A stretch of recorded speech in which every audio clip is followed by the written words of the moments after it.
Assalamualaikum warahmatullahi wabarakatuh. Salam sejahtera untuk kita semua. Om Swastiastu, Namo Buddhaya, salam kebajikan.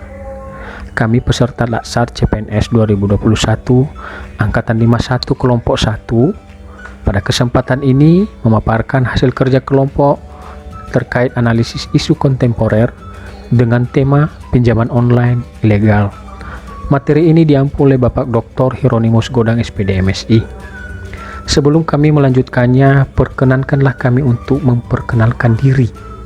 Pertama, Bapak Eka Wiraputra Telambanua SE, asal instansi BPKPAD Kabupaten Nias Selatan.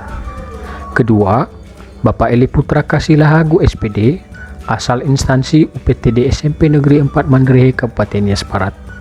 Tiga, Ibu Elis Theodora Hutasoid SPD, asal instansi SD Negeri 122383 Kota Pematang Siantar. 4. Ibu Elizabeth Sonia Ambarita ST, asal instansi Dinas PRKP Kota Pematang Siantar. Dan kelima, Bapak Elisafat Zai SE, asal instansi Dinas Perhubungan Kabupaten Nias Selatan. Pinjaman online adalah sebuah jenis pinjaman yang bisa diajukan secara online lewat aplikasi di smartphone dengan proses pencairan dana yang cepat. Layanan pinjaman online adalah suatu metode yang memberi pinjaman kepada peminjam, baik individu maupun entitas bisnis dan sebaliknya. Peminjam dapat mengajukan pinjaman kepada pemberi pinjaman. Layanan pinjaman online menghubungkan pemberi pinjaman dengan peminjam secara online. Latar belakang.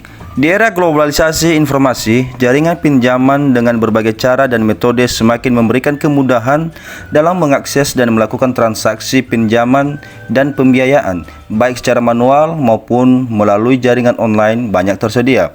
Upaya mengakses pinjaman baik untuk pembiayaan, penggunaan konsumtif yang pada awalnya menggunakan administrasi melalui berbagai aturan sehingga mempersulit calon konsumen untuk mendapatkan hal tersebut, kemudian berubah dengan kemajuan teknologi dengan berbagai kemudahan yang memiliki sisi menguntungkan konsumen dengan proses cepat dan sisi lain memberikan kesulitan konsumen terhadap utang yang tidak memiliki batasan. Bagai uang jatuh dari langit, pinjaman online kini sangat mudah ditemukan guna meminjam uang. Bahkan untuk nominal besar pun sepertinya sudah menjadi hal yang mudah. Gimana tidak, prosesnya mudah, jangka waktu pencairan cepat, persyaratan tidak sulit, dana pinjaman dapat diperlukan untuk keperluan apa saja. Kasus pinjaman online. Pinjaman online tidak selalu menguntungkan konsumen. Ada banyak masalah ataupun kasus dari pinjaman online. Kapolres Boyolali AKBP Mori Ermon mengatakan ada 5 aduan terkait pinjaman online selama 2021, yakni 2 aduan pinjaman online dengan modus penagihan yang mengancam akan menyebarkan data identitas pribadi dan pencemaran nama baik. Kemudian 2 aduan pinjaman online dengan modus meminta korban mengirimkan deposit uang. Lalu ada 1 aduan pinjaman online dengan modus memandu korban bertransaksi melalui ATM.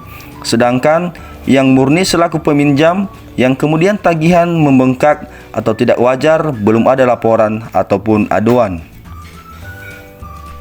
Kasus berikutnya berdasarkan berita harian online yaitu tribunnews.com pada tanggal 4 November 2021. Lembaga Bantuan Hukum atau LBH DPN laporkan kasus pinjaman online yang rugikan ratusan korban ke Polda Metro Jaya.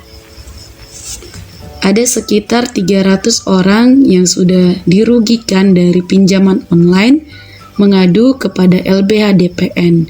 Nah, dari mereka sudah ada sekitar 50 orang yang telah membuat laporan. Lalu laporan tersebut dibawa oleh Lembaga Hukum DPN dan dilaporkan kepada Polda Metro Jaya. Kasus berikutnya yaitu dari berita harian online Tempo pada tanggal 15 November 2021, Barreskrim sita 217 miliar dari pinjol ilegal. Badan Reserse Kriminal Polri menyita uang sebanyak 217 miliar dari jaringan pinjaman online atau pinjol ilegal. Duit itu disita dari 7 rekening berbeda yang terafiliasi dengan pinjol ilegal, Koperasi Simpan Pinjam Inovasi Milik Bersama.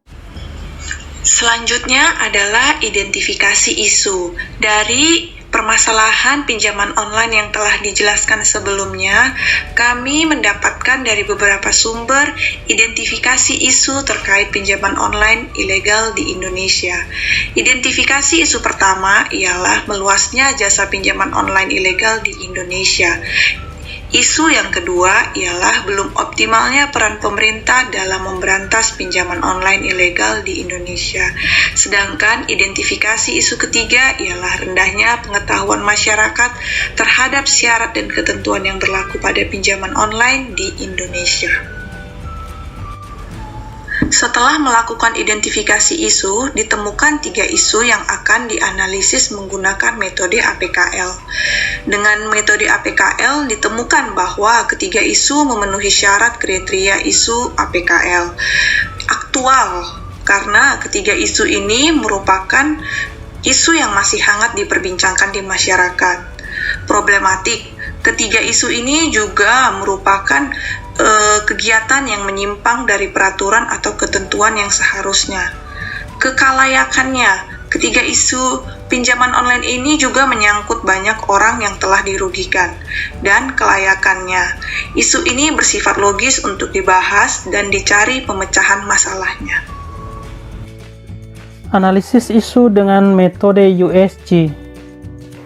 Dari 3 isu aktual yang telah disampaikan, ternyata isu nomor 2 yaitu belum optimalnya peran pemerintah dalam memberantas pinjaman online ilegal mendapat skor yang tertinggi yaitu 15. Dengan demikian, isu yang nomor 2 ini mendapat prioritas yang pertama. Kemudian gagasan untuk pemecahan isu tersebut adalah yang pertama, meningkatkan pengawasan terhadap jasa peminjaman online. Kedua, memperkuat literasi keuangan dan melakukan program komunikasi secara aktif dan menyeluruh untuk meningkatkan kewaspadaan masyarakat atas penawaran pinjaman online ilegal. Ketiga, memperkuat program edukasi kepada masyarakat untuk meningkatkan kehati-hatian dalam melakukan pinjaman online dan menjaga data pribadi. Keempat, memperkuat kerjasama antar otoritas dan pengembang aplikasi untuk mencegah penyebaran pinjaman online ilegal melalui aplikasi dan penyedia jasa telepon seluler untuk menyebarkan kewaspadaan masyarakat atas pinjaman online ilegal. Demikian, terima kasih.